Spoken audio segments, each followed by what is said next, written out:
You heard a tremendous amount of testimony, particularly from residential school survivors, and I'd like to get into that in just a moment. But before we do, when you took on the role of the lead commissioner, you looked at previous Indigenous proceedings, royal commissions and what have you, and you found one in particular related to pipelines in Western Canada, and a justice who had taken an approach where he went to the communities as opposed to the communities coming to him. You liked that approach, and it was very effective for you in the Truth and Reconciliation Commission process. Can you talk about that and why that was the right way to approach this?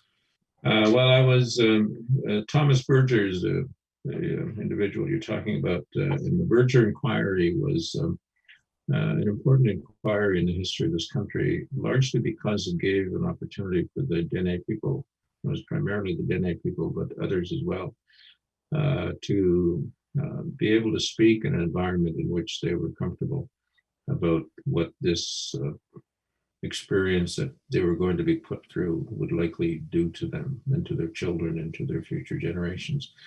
And so that level of comfort and that level of security also gave them a sense of validation to be able to say what they were saying. And I could see that as I was observing that process from afar. And I love that process so much that, in fact, I told people when we were doing our hearings in the North that I gave to one of my daughters their name. So I have a daughter named Dene, because I was so impressed with the fact that they had come forward to stand up for themselves in that way, and Justice Berger gave them that opportunity. So going to the community and listening to people was also the way that we did the Aboriginal Justice Inquiry. We went to just about every Indigenous community in Manitoba, and I thought that was the way that we were going to do the Truth and Reconciliation Commission as well. People know about the 7 national events that we held in the major urban areas, but what they're less aware of is the fact that we went to hundreds of small communities throughout Canada, listening to residential school survivors in their home communities. And during the course of the TRC, I traveled by boat, I traveled by winter road, I traveled by helicopter, traveled by small airplanes, traveled by skidoo, traveled by dog team in one community, just to be able to get to the place where the people were ready to gather and listen to each other, and where we could listen to them. And that was important, to give them that opportunity and that sense of not only believing in the process, but also belonging together to each other, to supporting each other. And this is, I think, an essential, successful feature of the TRC. Your Honor, you heard some heart-wrenching testimony, particularly from survivors of the residential schools. What sticks with you from that testimony? Well, the one overriding feeling that we had, and as commissioners, we debriefed after every day, of course, but the one overriding sentiment that we came out of this whole experience was this sense of huge responsibility we had to those survivors, to hold their stories close and to ensure that their stories were never forgotten. We made a commitment to do what we could to create a national memory, so that in 50 or 100 years from now, nobody in Canada would ever be able to say that never really happened, because there's no record of it. It's just a whisper thing that people are now coming up with. So we wanted to ensure that the public was forever changed by it. And that also marked the way that we did the hearings, because we couldn't find a national televised participant to travel with us and televise the entire process. We were able to do that with the Aboriginal Justice Inquiry. We got a cable company that traveled with us and broadcast all of our hearings. But the national perspective was just too much for anybody to undertake.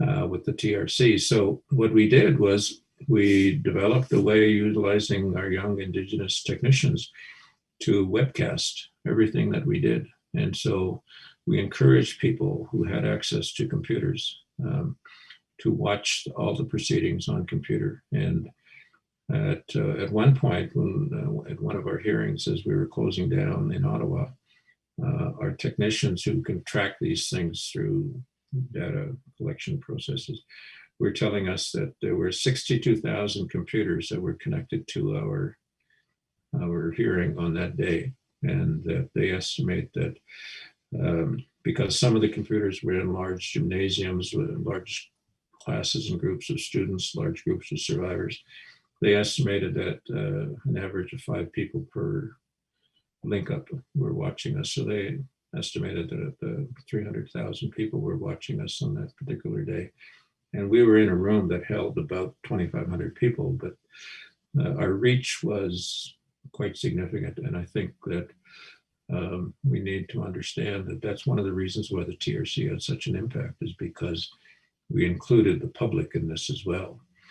And one of the challenges we had at the beginning always was, how can we get the public to care about this? They knew about the devastating history of Indigenous people. They knew that Indigenous people had been oppressed. That was generally known throughout Canadian society. But what we needed to do was we needed to get them to care. And how can we get them to care?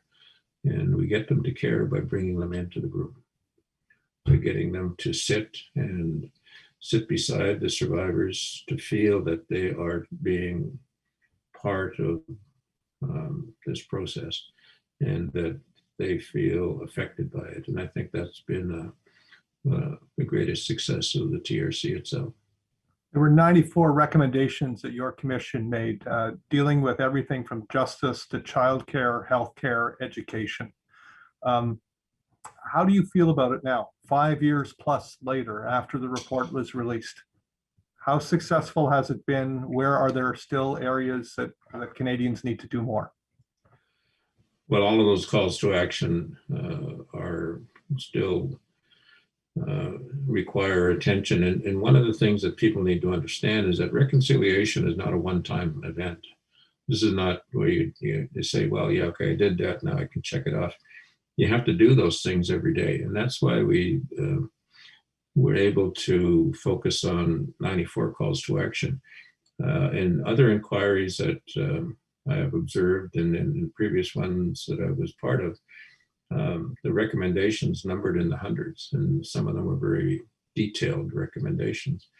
But the calls to action that we put together were really calls to action which had an overriding theme. And what we were saying was, every day you need to think about this. You need to think about this from the perspective of this. If this had happened to you, what would you want done about it? How would you feel about this?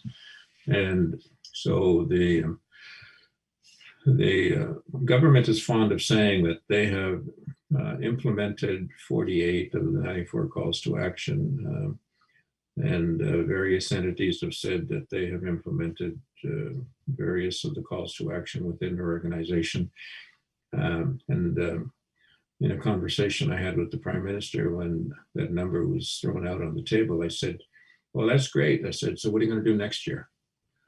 Because when you leave office, or next year when those other people who are working in government leave office, what are you going to make sure to do to ensure that this continues to happen? Because these are not one-time events. We talk about the need to educate the public service, for example, around the history of Indigenous treatment in this country. And they say, yeah, so we've got an education program that senior managers are required to attend. And so who measures their attendance? Who ensures that they're actually there? Who ensures that the next group of managers are attending a program like that? You're just going to do it one time? Because you can't. And you've said before that the world is watching. It's not just Canadians are watching. Yes.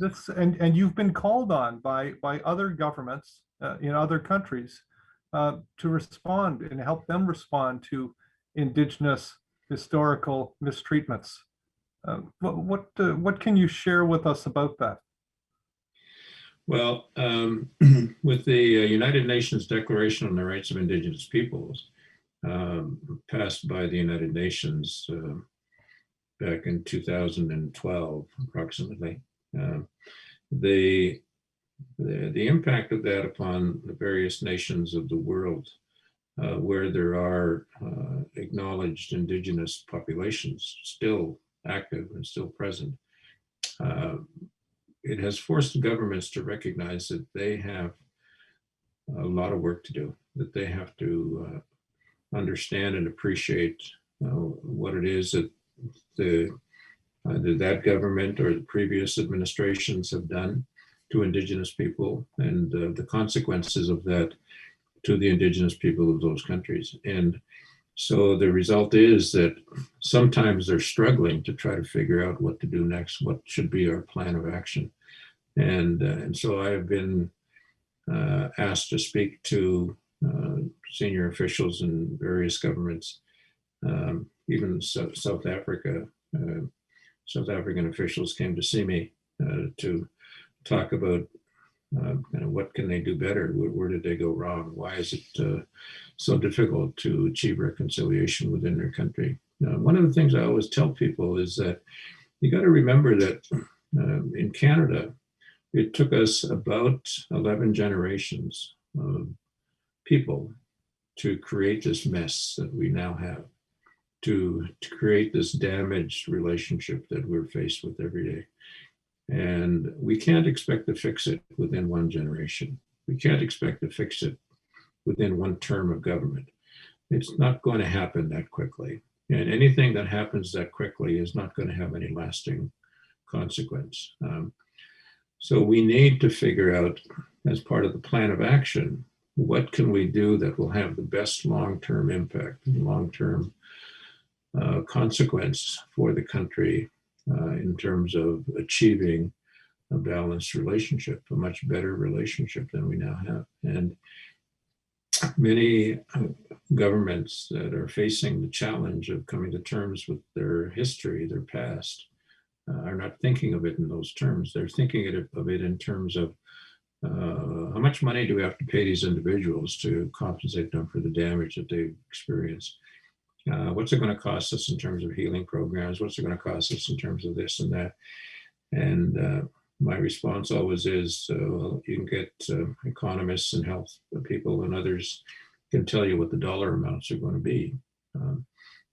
But really, the real question you have to ask yourself is, if you were to set out to damage a people, did you ask yourself then, what is it going to cost us to damage all these people this badly? No, you didn't. You just went ahead and did it. And so what you need to think about is, what do we need to do in order to help this relationship become the kind of relationship that it should be? Because nobody's going away here. Nobody's going to disappear. Europeans are not going to go back to Europe. Indigenous people are not going to decide to pack up all their bags and go to a different country. That's their land. That's where they were born. They've been there for thousands of years in most cases. And so what needs to be done is to figure out how to make that relationship one of mutual respect, mutual understanding, and also that also returns a degree of self-respect to the Indigenous people who had it torn away from them for so many generations. June 21st is National Indigenous Peoples Day in this country.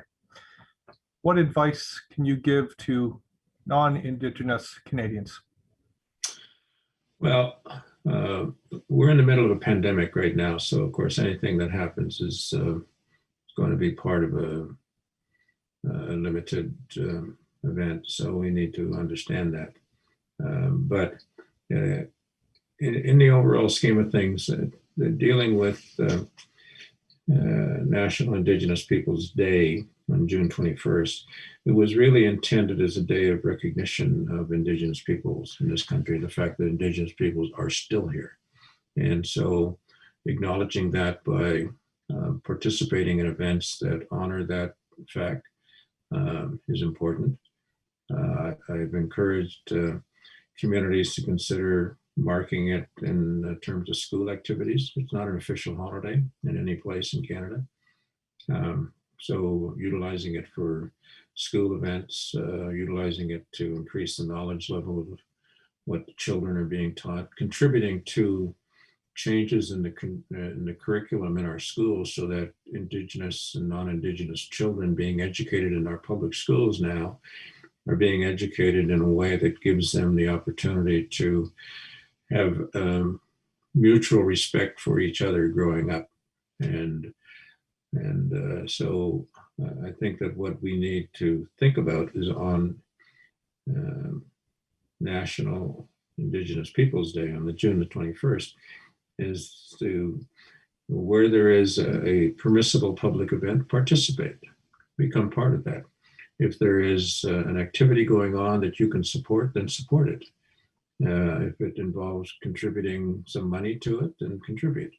If it involves sending some supplies to schools or sending some clothing to people who are in need, then do that. But most importantly, I think, is that it's also a time for us to recognize that part of our fight is not just to come to terms with this past, but part of it is also to deal with the consequences of it. So we should really be thinking about that as a national day to fight racism in this country when it comes to Indigenous people. And so just ask yourself the question, what can I do today to combat racism in this country? And do it. You know, post something on social media, or tell a story about a friend that you've got, or go and visit your friends, or call up your friends and just say, how you doing? Miss seeing you. That's the kind of thing that I would encourage. Your Honor, I wish we had more time. I've already taken more time than we originally had scheduled, but it is a meaningful conversation. And on behalf of all Canadians, thank you for the work that you did with the Truth and Reconciliation Commission, and thank you for moving this forward. Well,